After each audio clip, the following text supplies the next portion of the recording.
Hey gang, did you know back again? And this is a special edition, which I am titling GI Jews. And I came up with the name. I didn't come up with the name, but it's from one of my favorite books about Jews that served. It's by Deborah Dash Moore, by the way. That Jews that served for the United States during World War II, and how they were fighting basically a battle on two fronts. One with the Germans and Japanese, and two with the other soldiers, the other American soldiers that were in their platoon and whatnot, dealing with anti-Semitism. But the focus really today, I'm not going to go into this. I mean, like if you obviously if you're listening to this, then you're interested in random Jewish stuff that you're not going to find anywhere else. So yeah, I recommend the book for you. But what I'm really here to talk about is a movie coming out in October, starring Brad Pitt, called Fury. And no, Brad Pitt, not a Jew. And some people thought that he was supposed to be playing a Jew in Inglourious Bastards, but no, he was. After I did some deep research, he was the one person who was not supposed to be a Jew in Inglourious Bastards, of the Inglourious Bastards, and not even all the Jews that were supposed to be Jews were played by Jews. I'm not going to go too deep into it, but Doom, which was the guy that, well, this is a spoiler, so you haven't seen Inglourious Bastards. But by the way, if you haven't seen Inglourious Bastards, I don't even want you listening to my video blogs. Okay, so he was the guy who with Eli Roth, the bear Jew, that basically blew themselves up at the end of the film. And so Doom, I forget his first name, but he's like he's partially Arab. And then the other one that was one of the main ones was the German one who escaped the United States, joined up, and then came back, and he was, of course, one of the ones killed in the one of the greatest movie scenes of all time, in the basement scene. So those two are not Jews in real life. And anyhow, the Inglourious Bastards, that would be a whole entire segment devoted to that. That's my favorite Tarantino film, and geez, may I say it? Maybe one of my top 3 films ever. Anyhow, let's get to it. So Fury is a story of 5. I think it's based on a true story. I haven't done that kind of research because I only focus on the Jewish aspect. But 5 guys in a tank during World War II, and how I guess they basically have to deal with 300 enemy soldiers or something like that they fight off, 300 Germans. And one of my kids was making a joke and said, "Oh, they had to hold off, the 5 of them in a tank had to hold off the 300 Spartans." But anyhow, getting back to this, I'm not sure if it's based. I haven't researched this aspect, but there is an Israeli film, and of course, almost every American film is a copy, knockoff of a foreign film. So, if you like tank movies, then I suggest you start with Lebanon, and that's about 5 or 6 or how many people you can fit into a tank during the Lebanon or the Israeli either war with Lebanon or incursion into Lebanon, or however you want to call that. I don't care. But anyhow, let's talk about the Fury and who are the Jews. Who are the Jews in the tank? There are 50% of the tank has Jewish blood in it. So let's start off. Obviously not Brad Pitt, but the Jews would love to have him. Secondly, just because he's billed second, is Shia LaBeouf, and he's half Jewish. I would love to not take that. I'd like to keep him out of the tribe, but the facts are the facts, and I could go on a whole rant about Shia LaBeouf. He fits. There's very few people that I think are just total douches, and he would be in the total douche. But I will give it to him that he really goes for it. He's a method actor, and I really appreciate somebody that really gets into their craft. So I can't really knock him too much for that. Side note, when he did play Harrison Ford's son, here's a spoiler alert. And again, I don't mind spoiling this for you because the Indiana Jones film sucked. So if you didn't see it, I'm going to save your money on seeing it, or save your time, I should say, 'cause it's probably on Netflix or something. But the most recent Indiana Jones, where he plays Indiana Jones' son. Okay, here's the thing about that.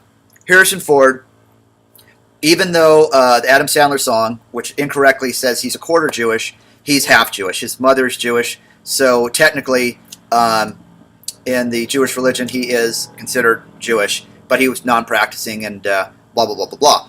But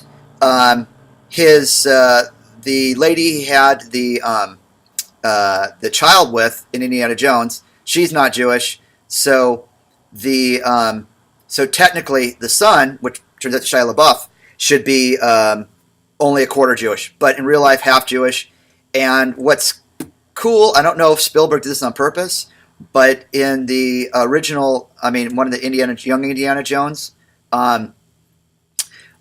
played by River Phoenix. River Phoenix is half Jewish, and Harrison Ford half Jewish. So River Phoenix grows up to be Harrison Ford. So that works out. The half Jew becomes the half Jew. Anyhow, again, this is a Jew tang, I'll call it. I just created that right now, a Jew tang. When I'm going off on a tangent about something Jewish. But that's what's so great about video. You can fast forward, or you can do whatever. You can go watch something else. You can go watch Smosh, blah, blah, blah, blah, blah. Anyhow, next one, Logan Lerman. And he's one of those good-looking young Jews. Sometimes, obviously in Percy Jones, had the right look. When he cuts his hair, sometimes he can look kind of dorky. When he was in that Greg Kinnear film, I forget what that was called, he kind of looked a little bit dorky. But anyhow, Logan Lerman, a Jew, and a demigod. And then you got Michael Pena, one of my, not Jewish, but one of my favorite character actors. God, so good in Observe and Report, and gosh, great in that. And then the one where he was with Jake Gyllenhaal, half Jew. The police one, I forget what it's called, but anyhow, you look it up. Great film. And the fifth person, and another 100% Jew, John Bernthal. Now this guy is a fascinating guy. I'm not going to go into detail about his background, but you know him as Shane from The Walking Dead. And one of the interesting things about him is he went over to Russia to study acting, and was a professional or minor league, whatever. I'm not even sure what you call it over in Russia. So maybe a pro baseball player in Russia. Just fascinating backstory. Look him up. So there you go. You got the 5 Jew, or you've got the 50% of the Jews, 50% of the tank filled with Jews, Jewish blood, and another major Jew, and has a major part in the film, English Jew, Jason Isaacs, and you probably remember him for the first time. He's got those intense blue eyes, and was in The Patriot. He was the evil English captain or general or whatever, that basically was picking off Mel Gibson's family. Oh my gosh, never thought about this. So this is before Mel Gibson had his rant. So Jason Isaacs basically was paying it forward. So he killed Mel Gibson's family in the film because he knew Mel Gibson was going to come out and basically blame Jews for all the wars of the world. Which, interesting side note, I was doing a little bit of research, and Mel Gibson not too far off. I'm not going to go too far into this. I'm not going to go on too much of a Jew change, but there's going to be one, and that is the if you look at all that Christ is a Jew, and most in the Crusades were in Christ's name. So basically, the Crusades, those wars, and any of the wars, like 100-year wars that were basically fought over religion, and so those wars were because of a Jew, because of Christ. And then you've got World War I, which the Archduke Franz Ferdinand was assassinated by Princept, who was Jewish, and so that started World War I. That was basically called that's what lit the powder keg that started World War I. Well, because of the when World War I ended, because of the way the Germans were, how they were so heavily penalized and everything was taken away from them, that created great inflation, which in essence led to World War II. For them, they had to have a war to basically, get the industrial, get everything, going back, and that's what really strengthened World War II. What strengthened Germany was becoming a war machine and breaking breaking the treaties they had signed, that they were not going to have an offensive military. So World War II was caused because of World War I, and World War I was caused because of a Jew. So that I haven't looked into Vietnam yet or the Korean War, but let's just say the big ones, WW1, WW2, and the Crusades, and hundreds, thousands of years of wars because of a Jew. So Mel Gibson, not entirely inaccurate. Okay, there was one last thing I wanted to say. Oh yes, in Glorious Bastards.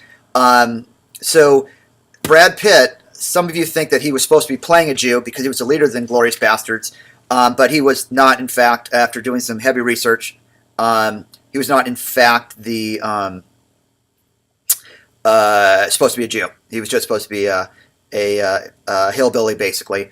That's a crazy hillbilly.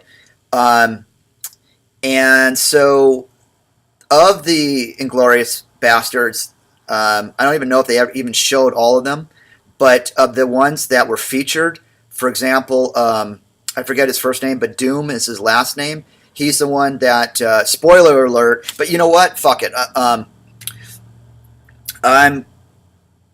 If you haven't seen Inglourious Bastards, then I didn't want you, watching me here. So, anyhow, Doom was the little dude who, along with Eli Roth, the bear Jew, committed suicide by blowing up the movie theater with the TNT strapped to their legs.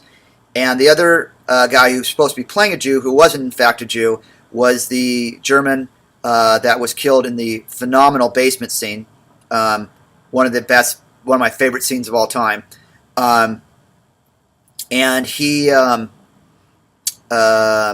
was the one who came back who escaped Germany, came to the United States, signed up with the Inglourious Bastards, and then went back and was killed in that. He was one of the interpreters.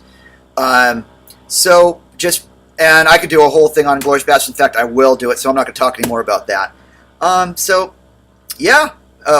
Release date I'm seeing right here, October 17th.